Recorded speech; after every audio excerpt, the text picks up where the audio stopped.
Assalamualaikum warahmatullahi wabarakatuh, gengs. Oke, sebelum kita mulai, tarik napas dulu pelan-pelan. Bayangin, pagi tanggal 1 Maret tahun 2026. Udara masih adem, azan subuh baru aja kelar. Ada yang baru selesai sahur pertama di awal Ramadan, ada juga yang lagi santai di ruang tamu sambil scroll HP, kayak kebiasaan tiap awal bulan.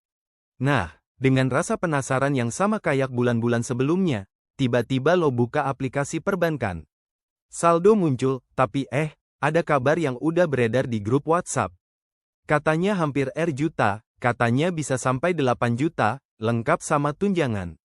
Hati auto deg-degan, pikiran mulai lari. Waduh, kalau bener segitu, bisa ini, bisa itu, bantu anak, beli obat, Ramadan lebih lega. Stop dulu sebentar, sebelum lo ke bawah arus, kita harus tahu nih, ini beneran atau cuma kabar burung yang muter dari grup ke grup, dari Facebook ke TikTok, terus ke YouTube, dan balik lagi jadi pesan berantai yang makin terdengar meyakinkan tiap kali diceritain. Tenang dulu, jangan langsung percaya, jangan langsung panik. Kita akan bahas pelan-pelan, step by step, gak buru-buru, gak lebay, dan jelas gak bikin takut. Oke, salam hormat dulu buat semua pensiunan dimanapun berada. Semoga sehat selalu, panjang umur, hati tenang, rezeki cukup, dan berkah. Sekarang, kita masuk ke inti.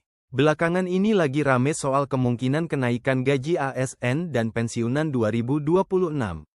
Media ada yang bahas, pengamat komentar, wacana muncul di forum-forum, dan biasanya, begitu wacana muncul, dia berkembang sendiri, dibumbui opini, dipotong konteks, lalu menyebar luas.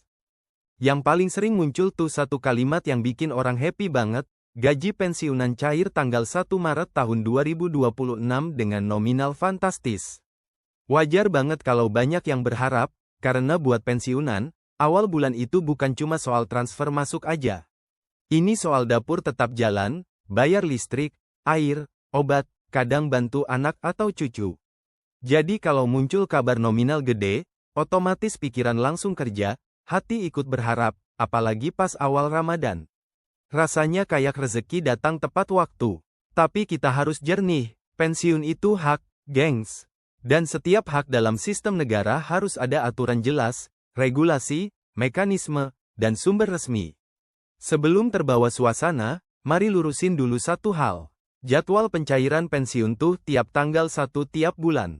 Udah pola bertahun-tahun, jadi tanggal 1 Maret tahun 2026 juga tetap normal, gak ada perubahan cuma karena isu, gak ada pembatalan massal, gak ada penundaan massal. Tenang aja, gak usah cemas soal ini. Sekarang, soal angka yang bikin heboh. Yang paling sering disebut sekitar 4,9 juta, ada juga yang bilang bisa tembus 8 juta dengan tunjangan. Nah, di sini sering salah paham. Angka segitu bukan buat semua pensiunan. 4,9 juta biasanya buat golongan 4 dengan masa kerja panjang, dan tergantung komponen perhitungan tertentu. Jadi kalau ada yang bilang semua pensiunan hampir juta, itu nggak tepat.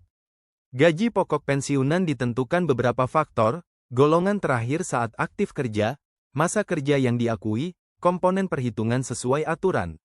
Jadi kalau ada yang nerima hampir 5 juta, itu bukan bonus mendadak, tapi hasil perhitungan sesuai data dan regulasi. Angka jutaan lain muncul karena beberapa orang menghitung total penerimaan yang termasuk tunjangan tertentu atau manfaat tambahan. Tapi ini nggak berlaku rata untuk semua. Ada yang dapat lebih lengkap, ada yang statusnya beda, ada yang haknya beda. Jadi total bisa kelihatan gede buat sebagian orang, tapi bukan angka rata-rata. Ini sering bikin kecewa yang sebenarnya nggak perlu. Ada yang dapat 2 juta, 3 juta, lihat kabar 8 juta, langsung ngerasa, kok gue nggak segitu. Padahal sistem pensiun berbasis data individu, bukan semua sama. Jadi membandingkan tanpa ngerti dasar perhitungannya cuma bikin hati nggak tenang. Sekarang pertanyaan penting, bener nggak ada kenaikan gaji pensiunan otomatis per tanggal 1 Maret tahun 2026? Sederhana aja, selama belum ada pengumuman resmi berupa regulasi, pembayaran tetap sesuai ketentuan sekarang. Perubahan gaji pensiunan nggak bisa cuma karena isu. Harus ada dasar hukum nyata, peraturan pemerintah, atau regulasi yang jadi pegangan. Kalau ada wacana di grup WhatsApp, video viral, atau tangkapan layar tanpa sumber jelas, itu belum bisa dijadikan pegangan. Biasakan satu hal sebelum percaya, cek sumbernya. Kadang info kelihatan meyakinkan karena suara tegas, angka detail, tangkapan layar resmi, tapi yang nggak bisa dibantah cuma dokumen resmi dan pernyataan resmi yang bisa ditelusuri. Supaya lebih jelas, mari kita lihat gambaran umum gaji pokok per golongan. Golongan A, sekitar 1,72,2 juta per bulan. Golongan 2, 1,73,2 juta. Golongan 3, sampai sekitar 4 juta. Golongan 4, sampai sekitar 4,9 juta. Itu cuma gaji pokok, belum termasuk komponen lain. Jadi kalau dengar angka gede, jangan langsung kesimpulan semua dapat segitu. Lihat dulu golongan, masa kerja, komponen perhitungan. Terus ada istilah rapel, sering bikin salah paham. Banyak yang langsung mikir bonus dadakan. Padahal rapel tuh cuma selisih pembayaran karena ada penyesuaian perhitungan yang berlaku surut. Jadi ada ketentuan baru yang berlaku sejak tanggal tertentu, tapi realisasi adminnya butuh waktu. Selisih antara nominal lama dan baru dibayar sebagai rapel. Jadi rapel bukan uang misterius, bukan hadiah, tapi hak yang tertunda. Dan tiap orang beda, tergantung dasar perhitungan, golongan, masa kerja, status penerima, pensiunan sendiri, janda, duda, atau pensiun anak. Kenapa rapel kadang nggak cair serentak? Karena skala nasional, penerima jutaan. Kalau semua dipaksa serentak, sistem perbankan bisa kewalahan, layanan lambat, gangguan teknis naik. Jadi penyaluran kadang bertahap, bukan untuk membeda-bedakan hak, tapi menjaga sistem stabil. Sayangnya, celah ini sering dimanfaatin penyebar hoaks. Banyak yang langsung percaya pesan berantai soal tanggal rapel, terus mulai hitung rencana belanja, atur pembayaran, bahkan nunda kebutuhan penting. Kalau ternyata keliru, dampaknya bukan cuma kecewa, tapi bisa bikin rumah tangga berantakan. Di balik tiap transfer pensiun, ada prosedur pengamanan, verifikasi, tanggung jawab negara supaya dana nggak salah kirim. Ada aturan yang nggak bisa dilanggar cuma karena isu viral. Pemutahiran data juga penting, tapi sering dianggap sepele. Data rekening bank krusial, harus aktif, atas nama penerima manfaat. Kalau ganti rekening tanpa lapor resmi, sistem nggak kenal, dana bisa tertahan. Satu digit salah aja, pembayaran tertunda. Ini bukan buat nunda, tapi buat memastikan dana nggak salah transfer.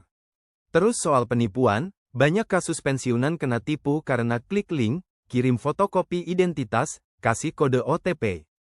OTP itu kunci rekening, kalau dikasih, rekening bisa dibobol. Lembaga resmi nggak pernah minta OTP, PIN, atau kata sandi via telepon atau pesan pribadi. Pemutahiran data aman cuma lewat jalur resmi, langsung ke kantor atau portal resmi lembaga. Dan gratis, gak ada biaya apapun. Kalau ada yang minta uang buat percepat pencairan, jelas itu penipuan. Balik ke pertanyaan awal, gaji pensiunan cair tanggal 1 Maret tahun 2026? Ya, sesuai jadwal rutin tanggal 1. Otomatis naik, belum ada kepastian resmi. Bisa ada yang menerima hampir 5 juta? Bisa, untuk golongan tertentu sesuai perhitungan. Bisa sampai 8 juta, bisa terjadi pada sebagian orang dengan komponen tertentu, tapi gak berlaku untuk semua. Kesimpulannya, pencairan Maret tahun 2026 normal, tapi jangan tergoda angka fantastis yang seolah pasti untuk semua. Di bagian kedua, kita bakal bahas gimana bedain wacana sama keputusan resmi, gimana kebijakan fiskal kerja, dan cara tetap tenang di arus info cepat. Oke, lanjut part 2, gengs. Bagian pertama tadi udah kita lurusin soal jadwal pencairan rutin, gak ada pembatalan atau penundaan massal. Belum ada regulasi resmi buat kenaikan otomatis per Maret tahun 2026. Sekarang masuk lebih dalam, yang bikin resah bukan cuma angka, tapi kurang paham cara kebijakan jalan. Ingat waktu aktif sebagai ASN dulu? Kenaikan gaji gak pernah tiba-tiba. Selalu ada tahapan, pembahasan anggaran, perumusan kebijakan, regulasi ditetapkan, peraturan pemerintah jadi dasar hukum, baru implementasi teknis. Sistem pensiun sama, gak ada ruang buat perubahan nominal tanpa dasar hukum jelas. Di era sekarang, info bergerak lebih cepat dari klarifikasi. Satu potongan berita bisa dipotong lagi, ditambah opini, judul sensasional, terus nyebar tanpa konteks. Misal ada wacana peningkatan kesejahteraan ASN. Wacana itu bisa berubah jadi, pasti naik, lalu, bulan depan cair, padahal belum ada regulasi. Nah di sini penting bedain wacana sama keputusan. Wacana bisa muncul kapan aja, bisa berubah, bisa berkembang. Keputusan resmi ada regulasi tertulis, nomor aturan, tanggal penetapan, tanda tangan pejabat berwenang. Selama masih wacana, sistem tetap ikut aturan lama. Sekarang dari sisi fiskal, pensiun ASN bukan jumlah kecil, penerimanya jutaan. Perubahan 1% aja berdampak besar ke anggaran negara. Makanya kenaikan gak bisa dadakan, harus ada perencanaan, penganggaran di APBN, pertimbangan kondisi ekonomi. Jadi kalau ada kenaikan besar 2026, biasanya udah dibahas jauh-jauh hari, bukan cuma pesan berantai. Sering muncul kebingungan soal ASN aktif dan pensiunan. Kabar kenaikan gaji ASN aktif sering dikira otomatis pensiunan juga naik. Padahal nggak selalu begitu, ASN aktif dan pensiunan mekanismenya beda. Makanya info publik sering setengah-setengah, cuma sebut satu sisi, mekanisme lengkapnya nggak dijelasin.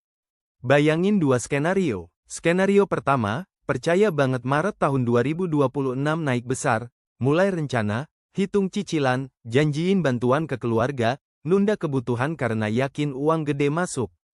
Tanggal 1 Maret saldo masuk biasa, nggak ada kenaikan. Kecewa, marah, padahal dari awal nggak ada keputusan resmi. Skenario kedua, tenang, anggap sampai ada pengumuman resmi, sistem berjalan normal. Perencanaan berdasarkan nominal rutin. Tanggal 1 Maret saldo masuk, nggak ada kekecewaan karena ekspektasi realistis. Kalau nanti ada kenaikan resmi, itu kejutan menyenangkan.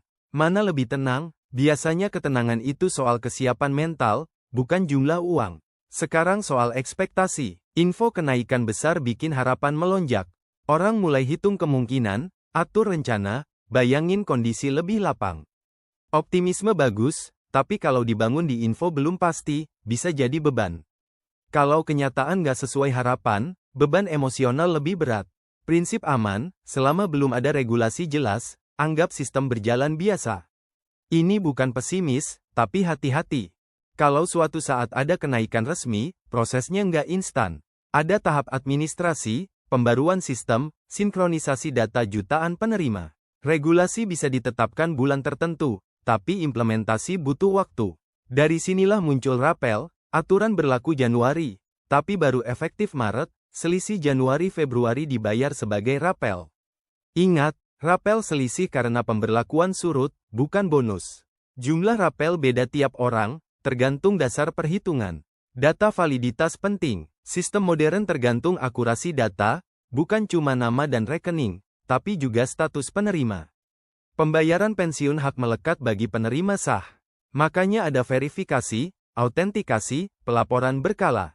Bukan buat repot, tapi buat lindungi hak. Kalau nggak ada verifikasi, risiko dana salah sasaran gede. Celah ini sering dimanfaatin penipu. Modus sama, ngaku lembaga resmi, kirim link, minta data pribadi, sebut angka biar meyakinkan, ujungnya minta OTP. Sekali lagi, lembaga resmi nggak pernah minta OTP, PIN, kata sandi via telepon atau pesan pribadi. Kalau ada yang minta, stop komunikasi, jangan diterusin. Tawaran percepat pencairan dengan biaya, jelas penipuan. Jadi kesimpulannya, gengs, pencairan Maret tahun 2026 jalan normal, belum ada kenaikan otomatis, angka fantastis bisa terjadi sebagian, tapi bukan untuk semua. Selalu cek sumber resmi sebelum percaya info berantai. Tetap tenang, jangan panik, dan persiapkan diri dengan data valid. Ini bukan cuma soal uang, tapi soal hati tetap tenang di tengah info yang bergerak cepat.